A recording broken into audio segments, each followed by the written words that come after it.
science show sa buong universo. Ito ang Amazing Mixture. Sama-sama nating alamin ang 5 paraan ng paghihiwalay ng halo o mixtures. Handa na ba kayo? Let's go!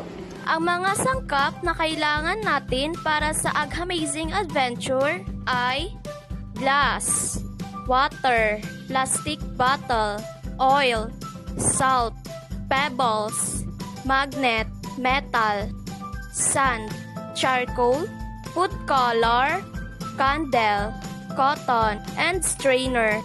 Huwag tikman ang kemikal, ingat sa paghawak ng baso at magnet, at huwag kalimutan ang clean up after. Huwag paglaruan o hipa ng apoy ng kandila habang nag-experiment. Gamitin lang ito ayon sa instruction, keep flammable materials away.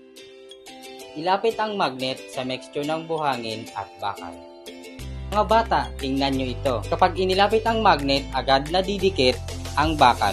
Alam nyo ba kung bakit? Dahil ang bakal ay may property na tinatawag na magnetism. Ibig sabihin, ito ay naakit ng magnet dahil sa presence ng mga electrons na gumagalaw sa loob ng metal. Ang magnet ay may magnetic field na invisible pero may lakas para hilahin ang ilang bagay gaya ng bakal, nickel at cobalt. Kaya ginagamit ito sa science para paghiwalayin ang halo na may mga metal na bagay. O mga bata, tingnan nyo. Sa pagdaan ng mixture sa salaan, ang buhangin ay naiiwan, habang ang asin ay bumababa kasama ng tubig. Bakit? Dahil sa pagkakaiba ng laki ng particles. Ang butil ng buhangin ay mas malaki kaysa sa asin at tubig, kaya naiipit sa butas ng salaan. Ang tawag sa prosesong ito ay sieving, paghihiwalay gamit ang isang niche o butas-butas na barrier. Ginagamit ito sa bahay gaya ng pagsasala ng bigas para matanggal ang bato o ipa. Mga bata, paano kung sobrang marumi ang tubig, hindi sapat ang filter paper? Kaya gagamit tayo ng homemade water filter. Tingnan nyo to. Sa loob ng kalahating plastic bottle, may mga layers mula sa ibaba pataas. Cotton, panghuli ng pinong dumi. Charcoal or uling, sumisipsip ng amoy at kulay. Buhangin, humihinto ng maliliit na particles. Pebbles, nagsasala ng mas malalaking dumi. Rocks, tumutulong para hatiin ang daloy ng tubig. Pag binuhos natin ang maruming tubig sa itaas, dahan-dahan itong bababa sa bawat layer. At sa dulo, boom! Mas malinaw na tubig ang lalabas.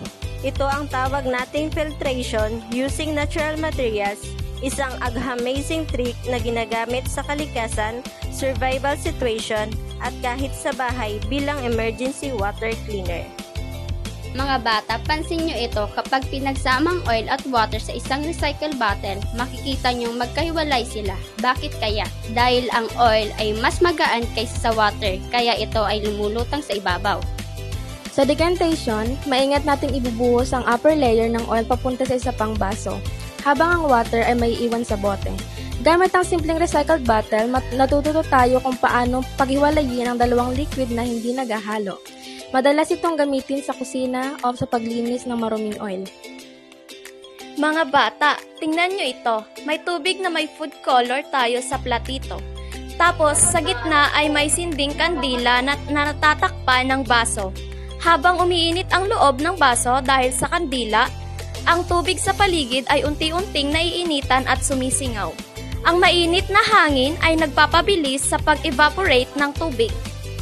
Kapag nag-evaporate ang tubig, mapapansin ninyo na unti-unti itong nababawasan. Sa totoong buhay, ganito rin ang nangyayari kapag pinapatuyo natin ang tubig sa araw o sa init para maiwang muli ang mga bagay na natunaw, gaya ng asin o food color. Kaya tandaan, ang evaporation ay proseso kung saan ang liquid ay nagiging gas dahil sa init, tulad ngayon gamit ang init mula sa kandila. Wow! Grabe ang natutunan natin! Ang mga mixtures pala, kahit parang magkasama ay pwedeng paghiwalayin gamit ang tamang science technique. Kaya mga bata, tandaan, ang agham ay hindi lang basta experiment. Ito ay gamit sa araw-araw. Kita-kits sa susunod na episode ng Amazing Adventures!